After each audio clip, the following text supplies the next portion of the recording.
Welcome to day 51 of Getting to Know God through the Children's Bible. We have 365 stories for every single day of the year. So we're on day 51, which is the last punishment, which can be found in Exodus 11. After each disaster that befell the country and the people of Egypt, Moses and Aaron went to see the king. They begged him to change his mind and listen to God, but he refused to obey and to save his people from yet more trouble.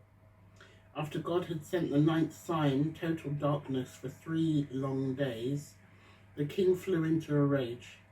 "Get out of my sight," he shouted at Moses. "I never want to set eyes on you again." "You won't," Moses told him. "But because you will not change your mind, God must do one more terrible thing.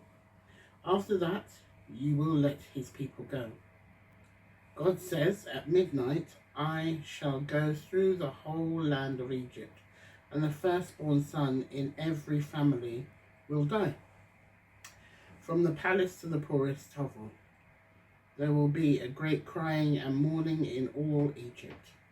But the obstinate king still paid no attention to Moses or his king's warning. God told Moses that the Israelite people were to be kept safe from this last and worst disaster, just as they had been from others. But this time they must follow God's instructions, which Moses gave to them. And every family did as God said. The eldest son would be safe when the angel of death went through the land. What are your views on that story then?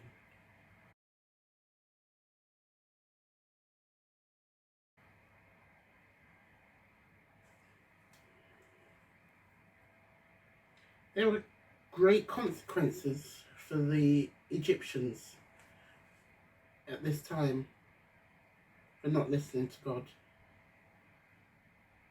I wonder how many times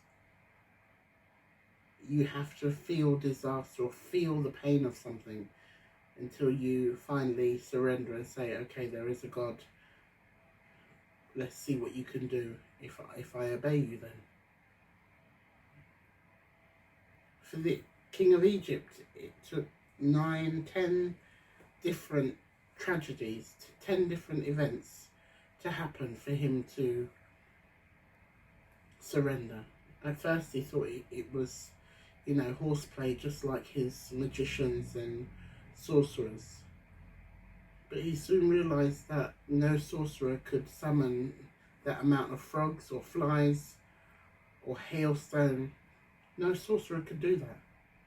So why not at that point did he not surrender? It's a question that we can never ask him, but it's a question we can ask ourselves. At what point would we surrender? At what point would we say there's something bigger than me in play here, and I will not keep fighting and possibly hurt myself or my people? Clearly, the Pharaoh was not for his people. He was for himself.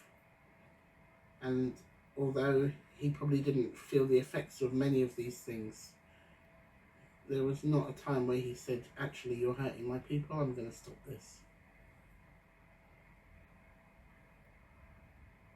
Well, something to consider and to keep thinking about and keep relating back to myself, as I hope you would be able to relate back to yourselves.